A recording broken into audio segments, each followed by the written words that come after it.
दोस्तों नमस्कार, आप सभी का स्वागत है सोशल टॉक्स बाय गौरव पे। आज बात करेंगे क्या पेट्रोल डीजल के व्हीकल्स को बैन कर देने से और इलेक्ट्रिक व्हीकल्स को इंट्रोड्यूस कर देने से पोल्यूशन कम होगा। क्या नितिन गडकरी साहब ने जिस एम को हिट करने के लिए ये कहा है कि हम अगले 10 साल में पेट्रोल और डीजल के व्हीकल्स को बैन कर देंगे, एलिमिनेट कर देंगे, क्या वो एम हिट हो पाएगा? दोस्तों एम है पोल्यूशन को कम करना।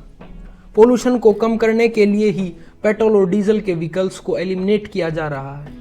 आज की इस वीडियो में चर्चा करेंगे कि क्या पेट्रोल और डीजल के व्हीकल्स को बंद कर देने से और इलेक्ट्रिक व्हीकल्स को इंट्रोड्यूस कर देने से पोल्यूशन कम होगा, और दूसरा, क्या इलेक्ट्रिक व्हीकल्स कामयाब हैं? क्या इलेक्ट्रिक व्हीकल्स वर्थ इट हैं? आज की वीडियो में इस इशू पर ही हम चर्चा करेंगे। अगर आपने हमें सब्सक्राइब नहीं किया है तो जल्दी से जल्दी सोशल टॉक्स बाय गौरव को सब्सक्राइब कर लीजिए। बिना समय गवाए शुरू करते हैं आज की इस चर्चा को।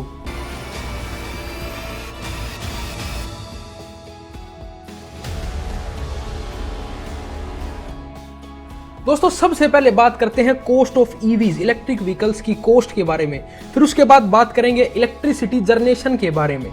तो चलिए दो व्हीकल्स का एग्जांपल लेते हैं, टाटा नेक्सॉन पेट्रोल और टाटा नेक्सॉन इलेक्ट्रिक।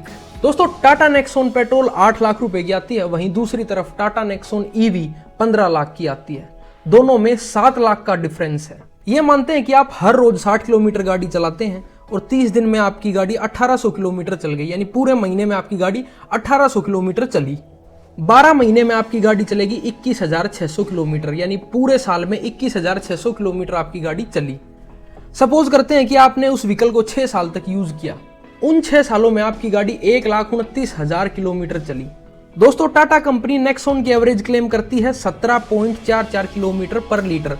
हम 16 किलोमीटर पर लीटर मानकर चलते हैं। 16 किलोमीटर पर लीटर के हिसाब से आपका 8100 लीटर पेट्रोल लग गया और टोटल कॉस्ट जो आपकी पेट्रोल की आई वो 7,69,500 रुपए। डिफरेंस कितना था? 7 लाख का। और 6 साल में आपने लगभग 7.5 लाख का पेट्रोल लगा दिया 6 साल में। अभी सिलसिला यही नहीं खत्म होता है। ईवी के केस में कंपनी कहती है कि 1 किलोमीटर 1 रुपए में चलेगी।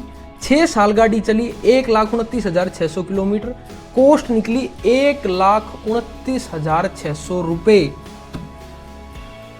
तो 6 साल आप जाकर गाड़ी चलाओगे तब भी आपने जो ईवी के लिए वे ज्यादा पैसे दिए, क्या वो वर्थ इट हुए? अब आप ये चीज खुद सोचिए कि क्या ईवी के लिए 7 लाख रुपए देना वर्थ इट है या नहीं। समस्या मुझे 2 बातों से और है। पहली, जितने फ्रीक्वेंट पेट्रोल, डीजल और सीएनजी के स्टेशंस हैं, क्या उतने ही फ्रीक्वेंट हमारे देश में चार्जिंग स्टेशंस हैं? नहीं। गवर्नमेंट को मेरा एक सजेशन है, वो ये है कि जितने भी पेट्रोल पंप हैं हमारे देश में उनके लिए कंपलसरी कर दिया जाए कि 2 चार्जिंग यूनिट आप अपने पेट्रोल पंप पर इंस्टॉल कीजिए, नहीं तो आपका लाइसेंस कैंसिल कर दिया जाएगा।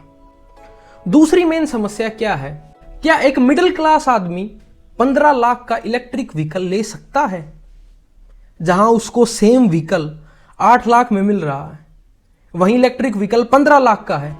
क्या वो उस इलेक्ट्रिक व्हीकल को अफोर्ड कर सकता है? ये आप मुझे कमेंट बॉक्स में बताइए। दोस्तों दूसरी मेन समस्या है generation of electricity in India. हमारे देश में इलेक्ट्रिसिटी जनरेट कैसे होती है? दोस्तों हमारे देश में टोटल 1858 टेरावाट इलेक्ट्रिसिटी जनरेट की जाती है, जिसमें से लगभग 50% इलेक्ट्रिसिटी जनरेशन कोल से होता है, यानी 2 लाख मेगावाट के करीब इलेक्ट्रिसिटी जनरेशन कोल से होता है। और कोल से हुआ इलेक्ट्रिसिटी जनरेशन कम खतरनाक नहीं है, उससे दोनों तरह की दिक्कत होती हैं। सबसे पहली दिक्कत soil quality. Coal power plant से निकलने वाले टॉक्सिक एलिमेंट जैसे सल्फर, नाइट्रोजन और मेनली कार्बन डाइऑक्साइड, जो सोइल के लिए भी और हमारी एयर क्वालिटी के लिए भी खतरनाक है। हेल्थ प्रॉब्लम्स बहुत सारी हो जाती हैं, जैसे respiratory disorder, asthma attacks, cardiovascular problems. 2017 के एक इकोनॉमिक सर्वे की रिपोर्ट के अकॉर्डिंग 1,15,000 इंडियंस मर गए थे due to pollution from coal fired power plants. इन लोगों की मौत से लगभग 29,000 करोड़ का इकोनॉमिक लॉस हुआ हमारे देश को।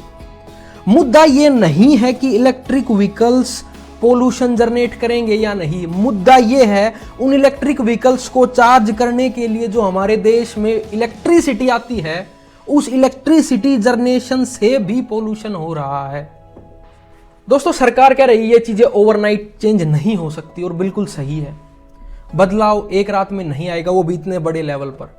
तो सजेशन ये है कि इलेक्ट्रिक व्हीकल्स को इंट्रोड्यूस करने के साथ साथ अभी सरकार को इलेक्ट्रिसिटी जनरेशन पर ज्यादा ध्यान देना चाहिए कि इलेक्ट्रिसिटी जो जनरेट हो रही है वो बिना पोल्यूशन के हो, उससे पोल्यूशन ना हो।